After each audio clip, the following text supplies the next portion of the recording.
Hello friends, welcome back to Judy's cooking diary. இன்றைக்கி நம்ம சேனலில் ரொம்ப நாள் கழித்து ஒரு ரெசிபி வீடியோ பார்க்க போகிறோம். மோர் குழம்பு நல்லா டேஸ்டியாக க்ரீமியாக இந்த வெயிலுக்கு எதமாக எப்படி செய்கிறதுன்னு பார்க்க போகிறோம். வாங்க வீடியோக்குள்ளே போகலாம். ஃபஸ்ட்டு நம்ம பூசணிக்காவை வேக வச்சுக்கலாம். அதுக்கு ஒரு பாத்திரத்தில் 1.5 டம்ளர் அளவுக்கு பெரிய டம்ளரில் தண்ணி ஊற்றி அதில் நம்ம பூசணிக்காயை இந்த மாதிரி க்யூப்ஸாக கட் பண்ணி சேர்த்துக்கோங்க. தோலை சீவிட்டு விதையை எடுத்துட்டு 1/2 டீஸ்பூன் அளவுக்கு மஞ்சத்தூள் அதை சேர்த்துட்டு மூடி போட்டு 5 நிமிஷம் மீடியம் ஃப்ளேமில் வச்சிங்கன்னா பூசணிக்காய் வெந்துடும். சைட் பை சைட் நம்ம 1/4 மூடி அளவுக்கு தேங்காய், 4 பச்சை மிளகா, ஒரு சின்ன துண்டு இஞ்சி, 2 டீஸ்பூன் அளவுக்கு துவரம் பருப்பை கழுவிட்டு ஒரு 1/4 மணி நேரம் ஊற வச்சுருந்தேன். அந்த தண்ணியை வடிச்சிட்டு அந்த பருப்பையும் சேர்த்து நல்லா ஃபைன் பேஸ்ட்டாக அரைச்சி எடுத்துக்கோங்க. அதில் ஒரு 1/2 டீஸ்பூன் அளவுக்கு சீரகமும் சேர்த்துக்கோங்க. இப்போ இதை நல்லா அரைச்சி எடுத்துகிட்டு வந்துடலாம்.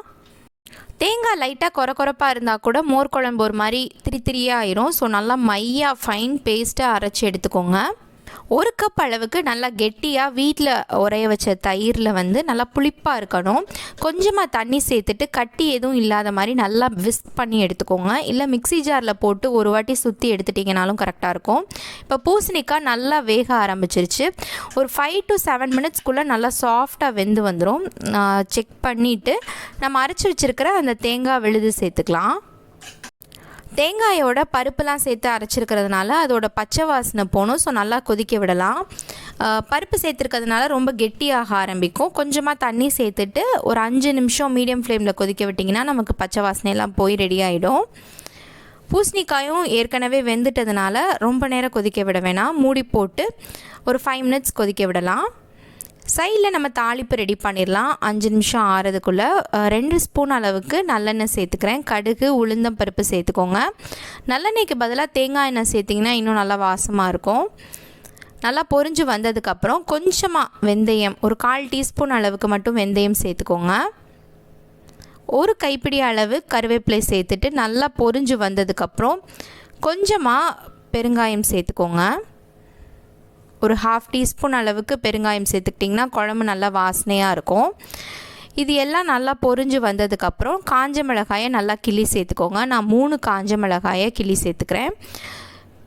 இது நல்லா வறுபட்டதுக்கப்புறம் ஒரு 7லேருந்து 8 சின்ன வெங்காயத்தை 1-2 கட் பண்ணி அதையும் சேர்த்துட்டு எண்ணெயில் நல்லா வதக்கி விட்டுக்கோங்க. ஸோ இந்த தாளிப்புலாம் ரெடி ஆனதுக்கப்புறம் நம்ம குழம்பு கொதிச்சிட்ருக்கோம். கரெக்டாக தேங்காய், பருப்பு அதெல்லாம் சேர்த்து நல்லா கெட்டியாகியிருக்கும். இந்த ஸ்டேஜில் நம்ம தாளிப்பு சேர்த்துட்டு நல்லா மிக்ஸ் பண்ணிவிட்டு அடுப்பை ஆஃப் பண்ணிட வேண்டியதான்.